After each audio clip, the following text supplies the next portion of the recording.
When you go through a spiritual awakening, the one thing that will happen is all of your concepts that you have held about what a spiritual awakening is, what it means to be spiritual, what a Kundalini awakening is, what is enlightenment, what is liberation, it all goes out.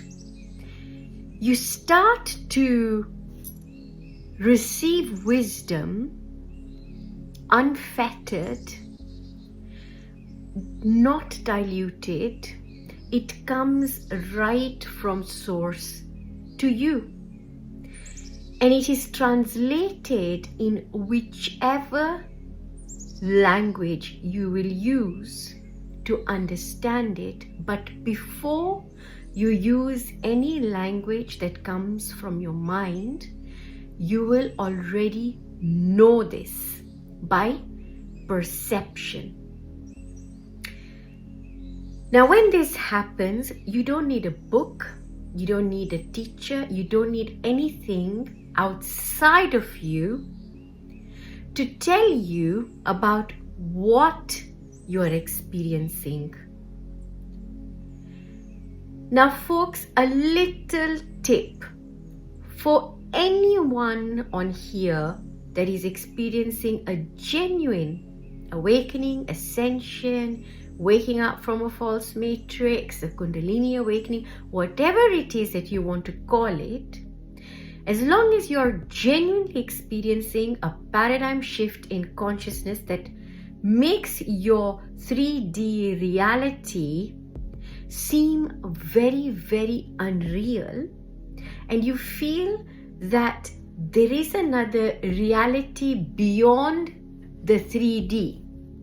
So you're not taking your 3D reality to be the one and be all.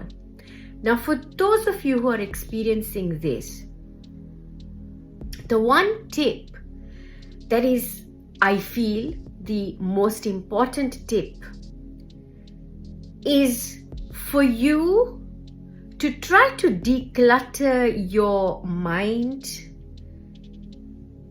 of any belief system. Try to declutter your vocabulary, any ideas, philosophy, religions, anything that is a conceptualized version of self, and in fact, any wisdom that exists outside of you that you haven't had the direct experience of,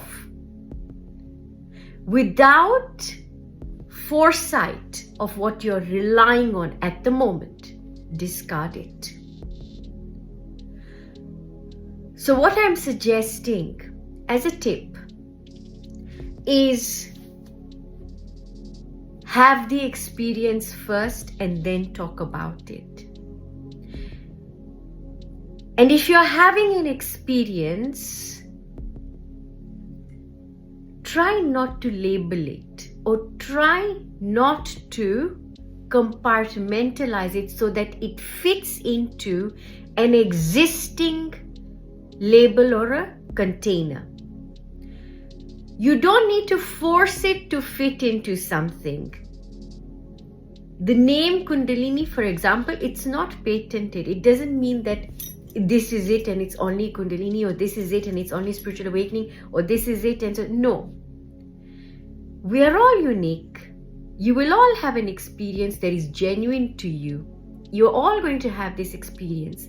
But if you come into this with your blinkers on, with a pre-existing concept of what things are, then you will miss out on the biggest opportunity of getting to know you just as you are.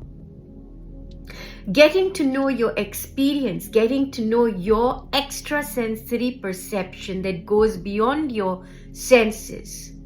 It is when we are getting to the depth of it without a concept of it beforehand.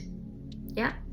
So for those of you who don't know what an awakening is, or for those of you who have not experienced this, but are experiencing something, You may call it something else, but just because it doesn't fit into somebody else's concept of that, it does not invalidate your experience. So the more you try to fit something in, there are things that we look at, there are things that we hear from other people, we hear about their experiences, but we are quick to shun them, and we're quick to say, oh well, no, that doesn't quite sound like the real deal.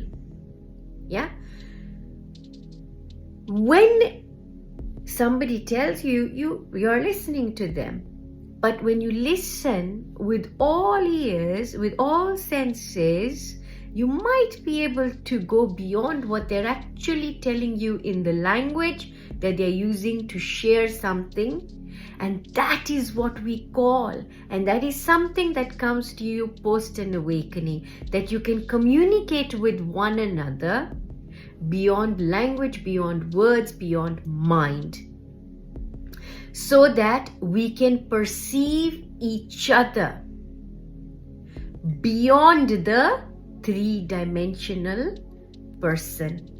So we are connecting to that which comes before language, before words, before what we look like, before this body, and so we're able to sense one another.